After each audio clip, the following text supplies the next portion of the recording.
Hello everyone, स्वागत है दोस्तों बार फिर से आप सभी लोगों का हमारे इस न्यू वीडियो में। दोस्तों आज आप सभी लोगों के लिए एक बार फिर से मैं सीआईएसएफ कांस्टेबल फायरमैन के प्रीवियस ईयर के क्वेश्चन पेपर लेकर के आया हूं। जैसा कि आपको मैंने पिछली बार भी जनरल अवेयरनेस का जो क्वेश्चन पेपर है वो डन करवाया था, जो कि आपका पार्ट 1 था, और आज दोस्तों पार्ट 2 है।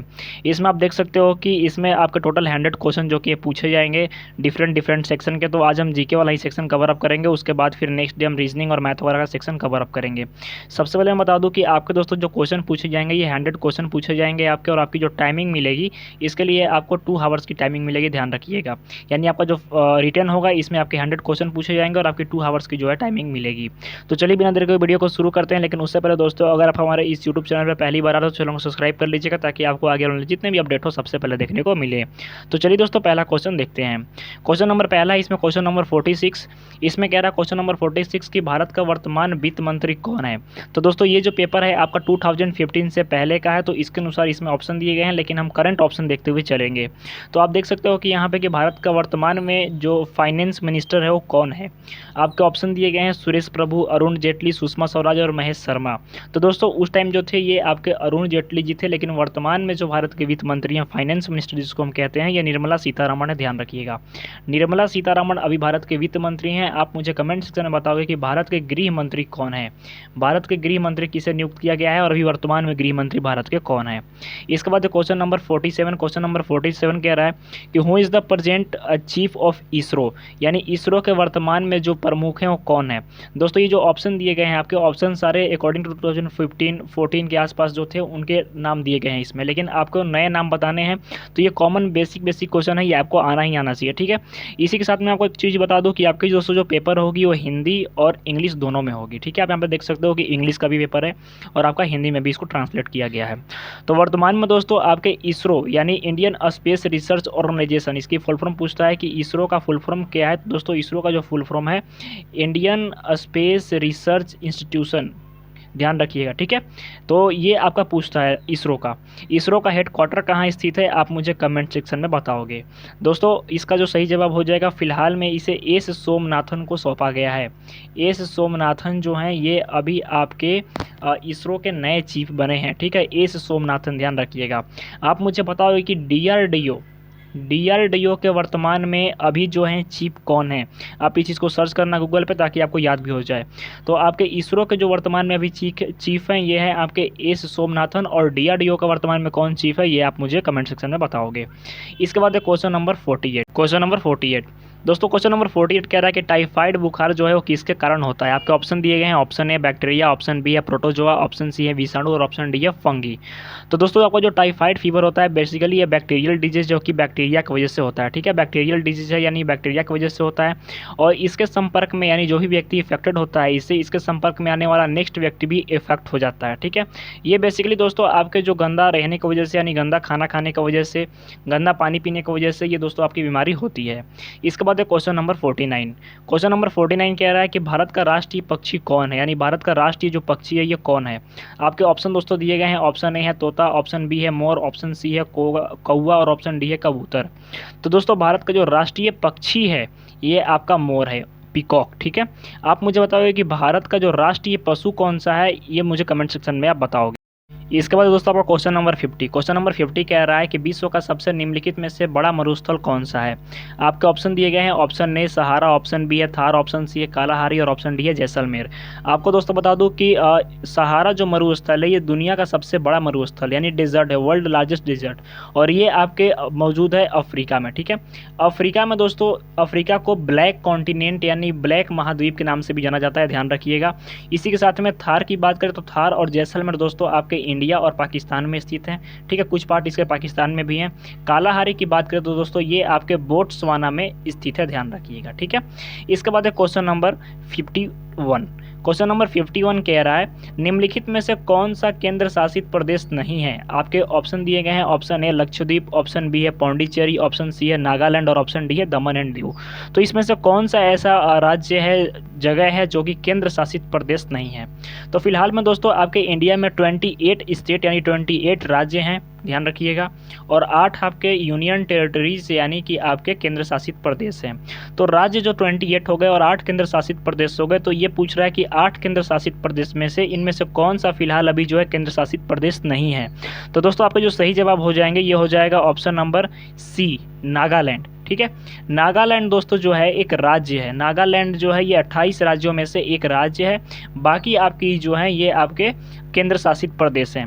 केंद्र शासित प्रदेश में से और कौन कौन से हैं, तो आपको 3 यहाँ पे मिल गए, 1 2 3 यहाँ पे मिल गए। चौथा दोस्तों आपका हो जाएगा दिल्ली। ठीक है, 5वां आपका हो जाएगा चंडीगढ़, 6ठा आपका हो जाएगा जम्मू कश्मीर, 7वां आपका हो जाएगा लद्दाख, और 8वां आपका हो जाएगा पुडुचेरी। ठीक है, तो दोस्तों ये आपके 8 केंद्र शासित प्रदेश हो गए। इसके बाद है क्वेश्चन नंबर 52। क्वेश्चन नंबर 52 कह रहा है खरीफ फसल की कटाई कब होती है, यानी जो खरीफ फसल होता है इसकी कटाई कब होती है। आपके ऑप्शन दिए गए हैं, ऑप्शन ए जून जुलाई, ऑप्शन बी है अक्टूबर नवंबर, ऑप्शन सी है मई जून, और ऑप्शन डी है मार्च और अप्रैल। तो दोस्तों खरीफ फसल, तो सबसे पहले दोस्तों बता दूं कि आपके इंडिया में 3 तरह की फसल होती हैं। ठीक है, पहली होती है खरीफ, दूसरी होती है रबी, और तीसरी होती है आपकी जायद। ठीक है, खरीफ क्या होती है, तो ये खरीफ के बारे में पूछ रहा है। खरीफ होती है कि जिसका जो बुआई होता है दोस्तों ये आपके होता है जुलाई में। ठीक है, जुलाई के आसपास होता है, मई जून जुलाई में होता है, और इसकी कटाई अक्टूबर नवंबर तक हो जाती है। रबी वो फसल होती है जिसकी बुआई नवंबर दिसंबर में होती है और इसकी कटाई मार्च अप्रैल तक होती है, और बाकी जो महीना बच जाता है इसमें जो सब्जियां बोते हैं वो जायद में आ जाती है। ठीक है, तो आपके इस ऑप्शन के हिसाब से जो इसकी कटाई होती है ये आपकी होगी दोस्तों ऑप्शन बी, अक्टूबर से नवंबर में। अगर बुआई की बात करें कि कब इसको बोया जाता है, तो दोस्तों ये आपके जून जुलाई मार्च अप्रैल के आसपास इसमें से कोई भी सही हो जाता है। ठीक है, बेसिकली मार्च अप्रैल जून जुलाई के आसपास इसकी बुआई होती है, लेकिन कटाई इसकी अक्टूबर और नवंबर में होती है। इसके बाद क्वेश्चन नंबर 53। क्वेश्चन नंबर 53 कह रहा है कि निम्नलिखित में से कौन सा वन्य जीव अभ्यारण्य है, यानी वन्य जीव अभ्यारण्य जो है इनमें से कौन सा आपके ऑप्शन है। Option A Shimla, option B है जिम कॉर्बेट, ऑप्शन सी है चंपाहारी, और ऑप्शन डी है गोरुमारा। दोस्तों ये जो आपके बात करें हम कि जो दिया गया क्वेश्चन, ये सारे क्वेश्चंस आपको इंग्लिश और हिंदी दोनों में देखने को मिलेंगे।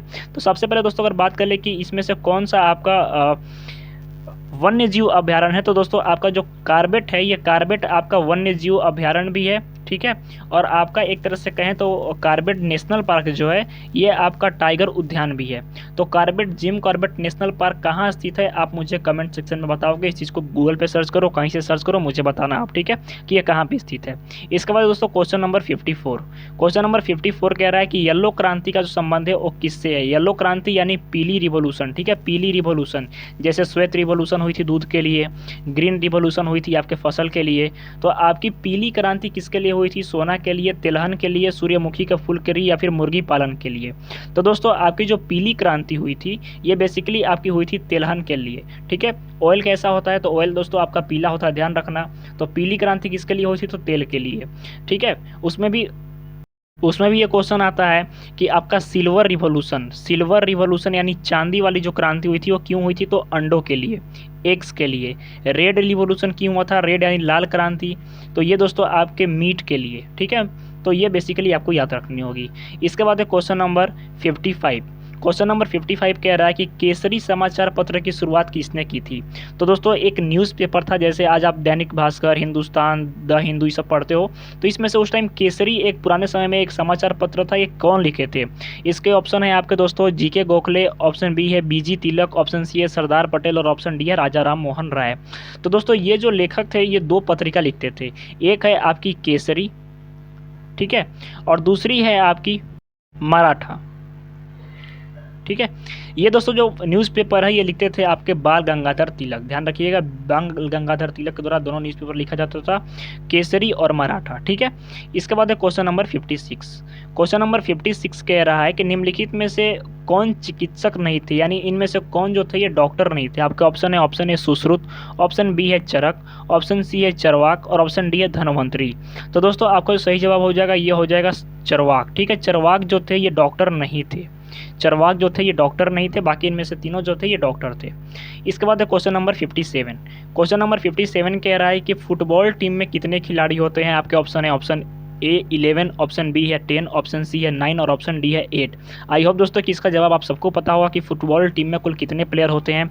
तो आपका जो दोस्तों सही जवाब हो जाएगा, ये हो जाएगा ऑप्शन ए 11 प्लेयर। ठीक है, 11 प्लेयर और किस खेल में होते हैं, तो आपके क्रिकेट में भी होते हैं, ध्यान रखिएगा, क्रिकेट में भी 11 खिलाड़ी होते हैं। आप मुझे बताओगे कि पोलो में कितने खिलाड़ी होते हैं, पोलो में कुल कितने खिलाड़ी होते हैं पोलो में। ठीक है, इसके बाद है क्वेश्चन नंबर 58। क्वेश्चन नंबर 58 कह रहा है कि कनाडा का राष्ट्रीय खेल क्या है। कनाडा का दोस्तों जो राष्ट्रीय खेल हो क्या है, आपके ऑप्शन है, option A ice hockey, option B football, option C baseball और ऑप्शन डी रग्बी। तो दोस्तों कनाडा का जो राष्ट्रीय खेल है ये आपका हो जाएगा आइस हॉकी। आइस हॉकी जो है राष्ट्रीय खेल है कनाडा का। बेसबॉल की बात करें तो दोस्तों बेसबॉल जो है ये यूएस यानी अमेरिका का राष्ट्रीय खेल है। फुटबॉल की बात करें तो फुटबॉल दोस्तों आपके अर्जेंटीना वगैरह का राष्ट्रीय खेल हो जाता है। इसी के साथ कबड्डी की बात करें तो कबड्डी दोस्तों किस देश की राष्ट्रीय खेल है, तो ये आपके बांग्लादेश की राष्ट्रीय खेल है, ध्यान रखिएगा इस चीज़ को। एक और क्वेश्चन बनता है कि भारत का राष्ट्रीय खेल कौन सा है, तो दोस्तों भारत का राष्ट्रीय खेल जो है ये हॉकी हो जाएगा। इसी के साथ में हॉकी पाकिस्तान का भी राष्ट्रीय खेल है, ध्यान रखिएगा। इसके बाद है क्वेश्चन नंबर 59। क्वेश्चन नंबर 59 क्या कह रहा है कि आपका एयरफोर्स एकेडमी कहाँ पे स्थित है। आपके ऑप्शन है, ऑप्शन ए जलाहाली, ऑप्शन बी है हैदराबाद, ऑप्शन सी है बेंगलोर और ऑप्शन डी है पुणे। तो दोस्तों ये अक्सर क्वेश्चन पूछता है कि एयरफोर्स एकेडमी कहाँ स्थित है, एनडीए कहाँ स्थित है, आईएमए कहाँ स्थित है। तो आपको बता दूं कि सबसे पहले जो एयरफोर्स एकेडमी आपकी है, एयरफोर्स एकेडमी आपकी मौजूद है ये आपकी हैदराबाद में। ठीक है, एयरफोर्स एकेडमी हैदराबाद में। एनडीए दोस्तों कहाँ मौजूद है आपका, तो एनडीए आपका खड़कवासला में स्थित है, खड़कवासला में एनडीए आपका स्थित है। अगर बात करें आईएमई की तो आईएमई आपका देहरादून में स्थित है, ध्यान रखिएगा ये क्वेश्चन अक्सर पूछा जाता है, स्पेशली एनडीए वाला कि एनडीए कहाँ स्थित है, तो ये आपके खड़कवासला में स्थित है पुणे में। ठीक है, इसके बाद क्वेश्चन नंबर 60। क्वेश्चन नंबर 60 कह रहा है कि बिहार दिवस कब मनाया जाता है। आपके ऑप्शन है, ऑप्शन ए 22 जून, ऑप्शन बी है 22 मार्च, ऑप्शन सी है 22 अगस्त और ऑप्शन डी है 22 जुलाई। तो दोस्तों आपका जो बिहार दिवस है ये मनाया जाता है 22 मार्च को, ध्यान रखिएगा 22 मार्च को हम मनाते हैं क्या, बिहार दिवस। ठीक है, बिहार दिवस के दिन एक और दिवस बना जाता है, यानी 22 मार्च को एक और दिवस बना जाता है। आपको मैं बता दूं कि पृथ्वी दिवस या फिर विश्व पानी दिवस, ठीक है, यानी वाटर कंजर्वेशन डे, इनमें से कौन सा दिवस माना जाता है आप मुझे कमेंट सेक्शन में बताओगे 22 मार्च को। तो आई होप दोस्तों कि आज का जो सेशन होगा आपको पसंद आया होगा, और अगर पसंद आया तो वीडियो को लाइक जरूर कीजिएगा। इस तरह के रेगुलर क्लासेस आपको देखने को मिलेंगे, और स्पेशली सीआईएसएफ फायरमैन कांस्टेबल के लिए। तो मिलते हैं दोस्तों नेक्स्ट वीडियो में, तब तक के लिए धन्यवाद, जय हिंद।